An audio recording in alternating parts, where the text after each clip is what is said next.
Hi everyone, welcome back to my channel. For those of you who are new here, my name is Michelle. I am 30 years old and I have been living with type 1 diabetes for 18 years. Normally on this channel, I do a bunch of different diabetes related videos and I do a lot of vlogging, but here in Toronto, we are in our second lockdown. So I'm really not going out anywhere. It's Saturday. We've pretty much been inside all day besides going for a walk in our neighborhood.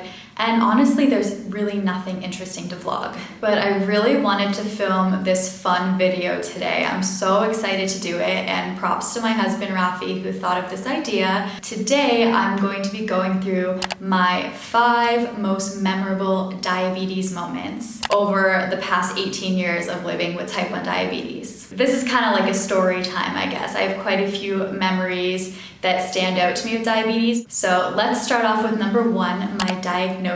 So that's going all the way back to 2002. December 13th, 2002, I was diagnosed with type 1 diabetes, and this just completely changed my life. I remember it so clearly, and I do have a full diagnosis story on my channel. I'm not gonna go through the whole thing now because it would take like 20 minutes. So I'll put it up here if you wanna see. It was a very shocking day because I didn't have the typical diabetes symptoms. It was more like subtle things that were happening that led to my diagnosis. So it really came out of nowhere, and my family and I were just so taken aback and surprised by it, and it really changed my life. But obviously here I am today. I'm really proud of how far I've come from my diagnosis 18 years later to today. Memory number 2 is a fun one. So it's France 2014. In the summer of 2014, my husband Rafi and I were in France, but we have some memorable diabetes moments from when we were in Paris.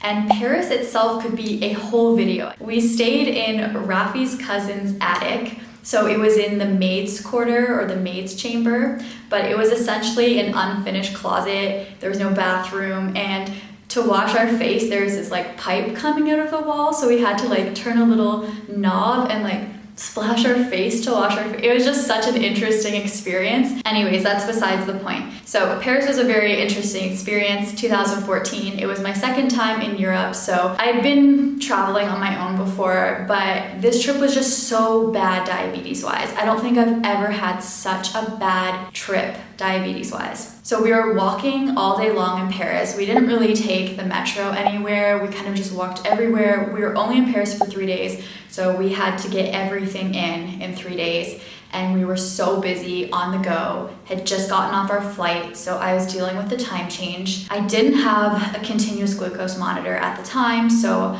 I really had no idea what my blood sugars were, only whenever I pricked my finger. So we were walking around, and at the time I had severe anxiety of low blood sugars. It was a huge problem actually, where I would purposefully run high to avoid going low. So I was really playing it safe when I was bolusing for things. I would have like a croissant and like really under bolus for it because I was like, oh, I'm walking, I don't want to go low in a strange city. And then it really backfired on me because I remember I'd be walking and then we would stop to test my blood sugar, and my blood sugar would be up at like 20 millimoles per liter, and I would feel so sick. So then I would give a correction, we keep walking, and then a few hours later I'd be down at like 2, and that was our whole time in Paris. Like, I'm not exaggerating. It was like 2, 22, 22. It was just such ping-ponging, and I felt so sick from all the extreme blood sugar fluctuations. It was just a very stressful time, and I remember saying to my husband, I can't travel with type 1 diabetes. Like, this is not possible for me. Clearly, we can't do this anymore. Just really negative all the time, and I was quite salty on that trip. Obviously, since then, I've traveled a lot more. That was just kind of the low in my diabetes management was that particular trip. But then once we slowed down our pace a bit, we went to the south of France, and we weren't rushing around all the time, and I had more time to think about my decisions and to take care of myself, and then my blood sugars were fine. But yes, that was a hard time in my diabetes management in general because I did have severe low blood sugar anxiety, and that's something that I've gotten over since. What helped me the most was getting a Dexcom, obviously, just knowing what my blood sugar is, but also I did see a therapist for a couple years as well, so that really helped. Okay, story number 3 is another trip story. I was on a group university trip in 2018 in the summer, and we were about to embark on a 2-hour walk within a city. We were about to start and I looked at my Dexcom. At the time I did have a Dexcom, and I saw I was dropping and I was almost low, and I had a bunch of insulin on board. So I just wasn't prepared to do this walk. And we were on a tight time schedule, so I was really nervous because I was like, oh my gosh, I don't want to hold the group back and I don't want to mess anything up, but I couldn't do this walk. So my husband and I went up to like the front of the group and told the trip leader, like, look, we can't do this walk. Like my blood sugar is crashing, I'm going low. And the trip leader was so stressed out because they didn't know what to do with me. They couldn't leave me behind, but then they had to keep going with the group. So they were like, take a cab to this location. We'll meet you there at the end of the walk, and yeah, we'll meet you there. So we're like, okay. So we had to go find a cab in this strange city. We had no idea like where we were going. We didn't speak the language, and we found this cab, kind of gave them the area we were supposed to go to, even though we weren't sure if they were gonna take us to the right area. We got to the area and we're like, I guess this is right. So we were just hanging out there by ourselves for like 2 hours, not knowing whether or not we were gonna meet up with our group. We had no phone numbers, nothing, and I was like, we're stranded. But eventually our group did come and everyone was like, are you okay? Are you okay? How are you feeling? And I was like, I'm fine. But that was one time where my diabetes definitely did get in the way when we were on vacation, because it made it so that we couldn't do that activity. Normally, this kind of thing doesn't happen. I just wasn't prepared, that's all. Story number 4, my comprehensive exam. So for those of you who have done a PhD, you will know that the PhD comprehensive exam is a huge deal. If you don't pass the exam, you're kicked out of your program. That is a nightmare. So I had been preparing for my PhD comprehensive exam for a few months, and pretty much you just like totally take time off from your PhD and just like study and prepare. The day of my exam came. At the time, I think I was wearing a Libre, and I ran into my door in my apartment and it just popped right off, and I had no sensor.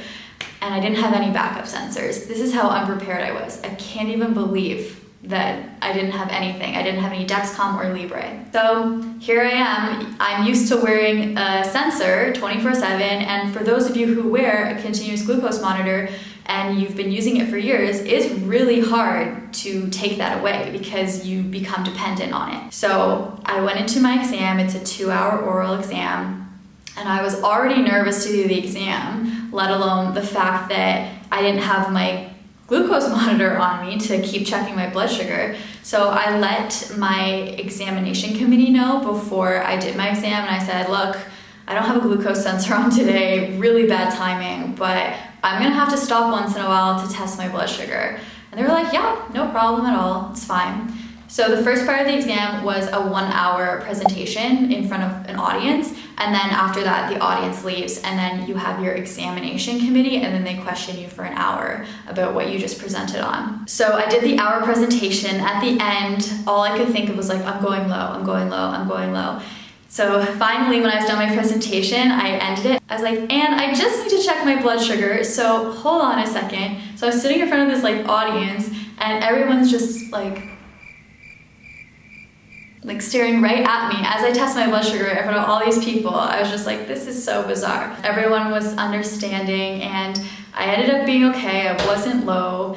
And then I did my hour of questioning, and I was okay. I just tested a few times throughout.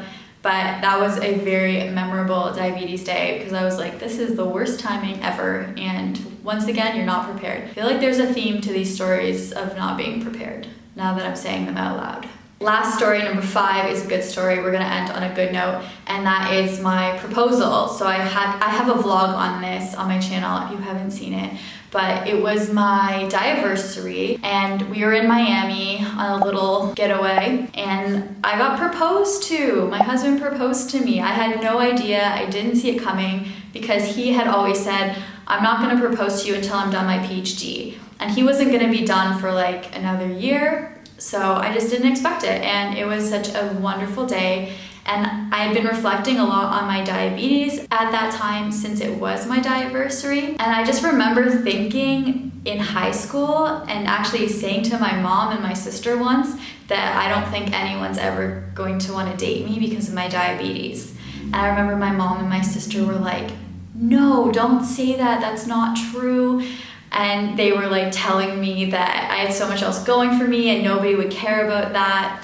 And it's true. If you find a really good person, like I found in my husband, they don't care about the diabetes part. Like that doesn't matter. That's just something that is kind of there on the side, but the relationship is really what matters. So I just remember feeling like so grateful and so blessed during that time because I had finally found my person that like is just the perfect match for me, and he just didn't even care about my diabetes, and it didn't even matter to him that I had it. So it was just a really great time. And that is it. Those are my 5 most memorable diabetes moments.